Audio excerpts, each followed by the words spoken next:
Bonjour à tous, bienvenue dans cette nouvelle vidéo. Aujourd'hui, on va passer en revue le 14 mm 2.8. Donc une focale fixe de chez Fuji, c'est une des plus anciennes focales fixes de la gamme. Donc elle date des toutes premières générations en 2012. Physiquement, ce 14 mm, il ressemble pas mal au 18-55 finalement.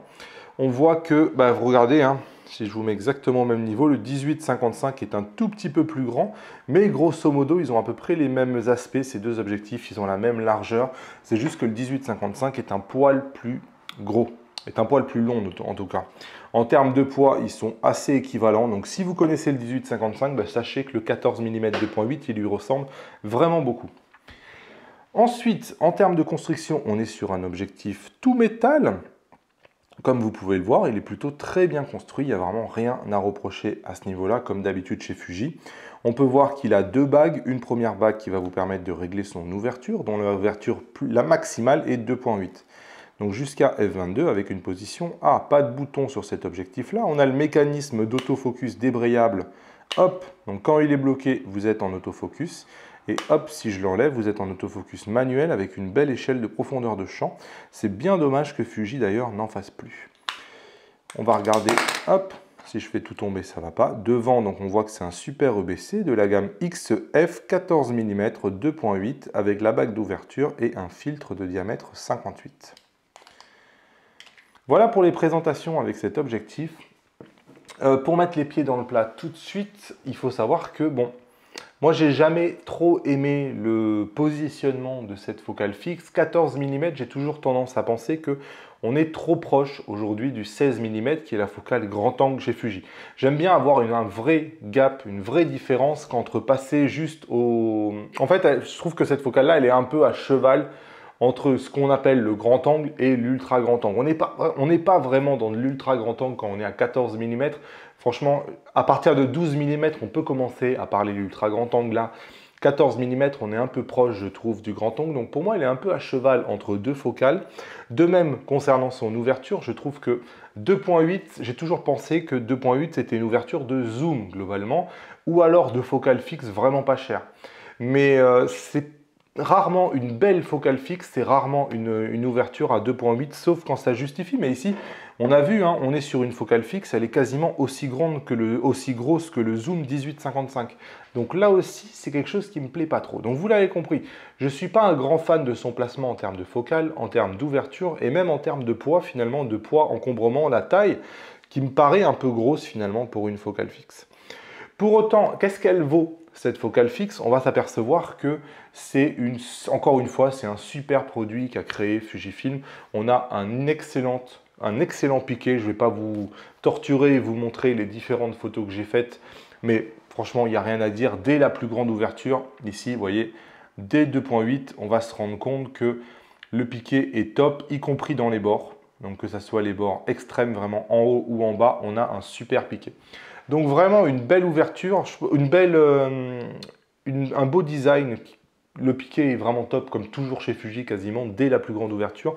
En termes de défauts optiques, que ça soit, il y a un tout petit peu de vignettage. On parle, enfin un tout petit peu, un peu plus qu'un tout petit peu, mais enfin il se corrige finalement assez bien. C'est pas quelque chose qui est vraiment très impactant, décidément, je trouve pas mes mots ce matin.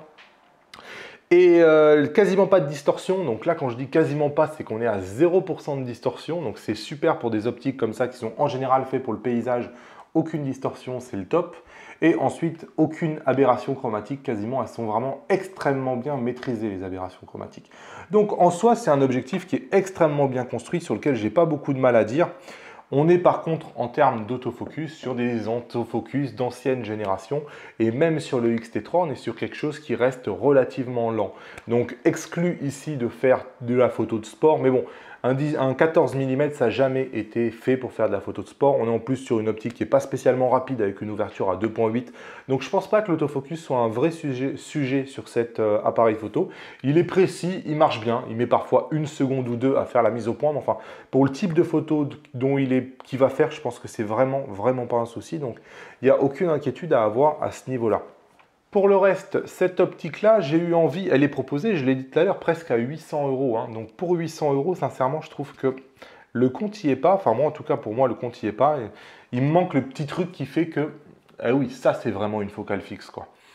Là, 2.8, aussi gros que ça, pas de stabilisation. Bon, pour moi, le compte n'y est pas.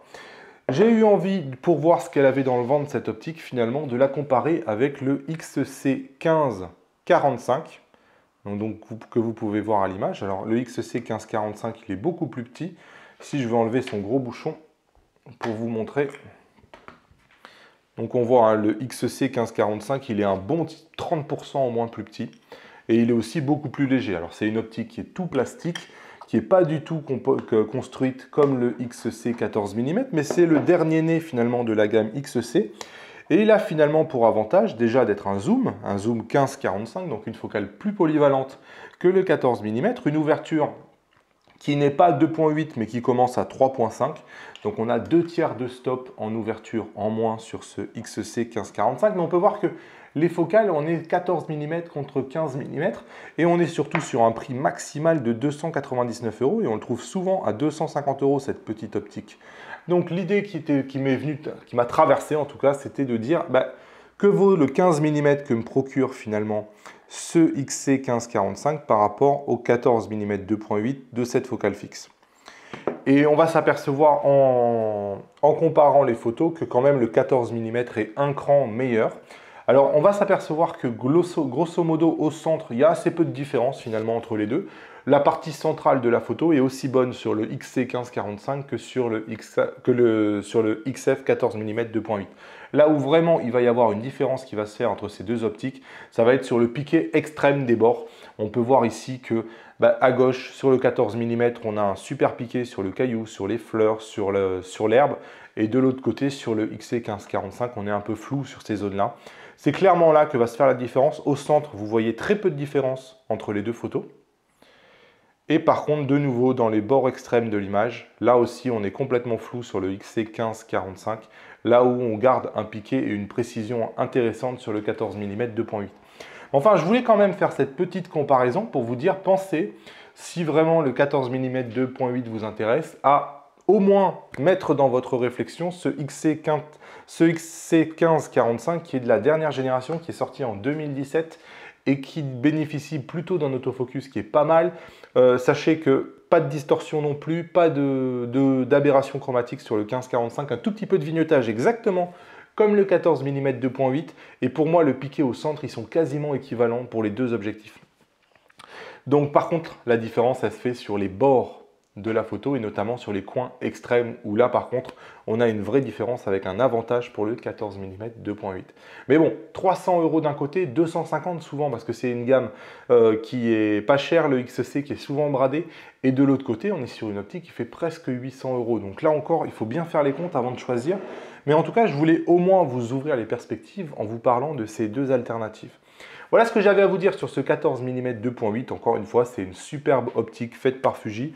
Pour moi, ses défauts, je vous l'ai dit, c'est juste d'être un peu trop grosse, pas assez ouverte et finalement un peu trop chère parce que 800 €, je trouve qu'aujourd'hui, je pense que c'est des optiques qui avaient une vraie place dans la gamme à l'époque où elles sont sorties en 2012-2013, mais qui aujourd'hui, avec la gamme d'objectifs qu'on a,